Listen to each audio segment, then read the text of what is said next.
گیاه منگل و افشاگری های تازه نغمه در کشور امریکا. آیا به واقعیت نغمه به سرطان مبتلا شده است؟ و رازهای بزرگ نغمه با شوهر دومش و سخنان تازه منگل درباره مریضی خطرناک نغمه. گریه های شفیق مرید، داماد نغمه و دعا خواستن شفیق از تمامی علاقمندان و دوستدارانش. من در این ویدیو پیرامون حقایق این ماجرا خواهم پرداخت. پس در ادامه با کانال دنیا اینفو باشید.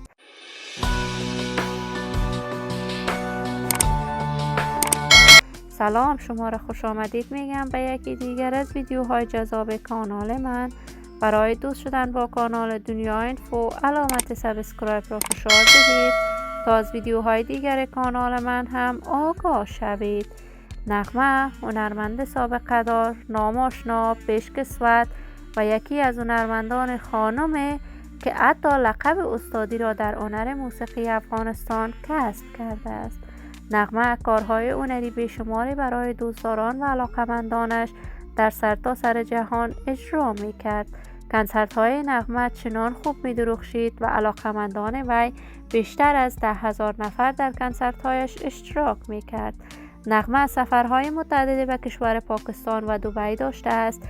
حتی در برنامه‌های تلویزیونیش بیان کرده در کشور دبی و پاکستان خانه خریده است.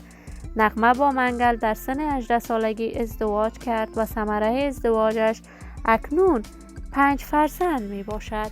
ولی نغمه در سال 2006 از منگل جدا شده است و ازدواج دوم کرده بود، ولی شوهر دومش فرزندی ندارد. جدیداً تصاویر نغمه در صفحات مجازی درز کرده است که وی به سرطان مبتلا شده و در حالت بسیار بدی در شفاخانه در امریکا بستری است و منگل شوهر سابقش برای صحتیاب شدن نغمه گریه می کند و از تمامی علاقمندان و دوستدارانش طلب دعا و نیایش کرده است. این همه در حالی است که شفیق مرید، داماد نغمه و منگل هم از جمله علاقمندان سرسخت نغمه است. وی هم به خاطر شفایاب شدن خشوعش از خداوند منان صحتیابی وی را آرزو کرده است. من هم آرزوی شفایاب شدن و صحتمندی برای نغمه از بارگاه عزت الله یزال خواهانم. دوستان نهایت عزیزم، شما هم نظریات نیکتان را در بخش کامنت با من شریک بسازید.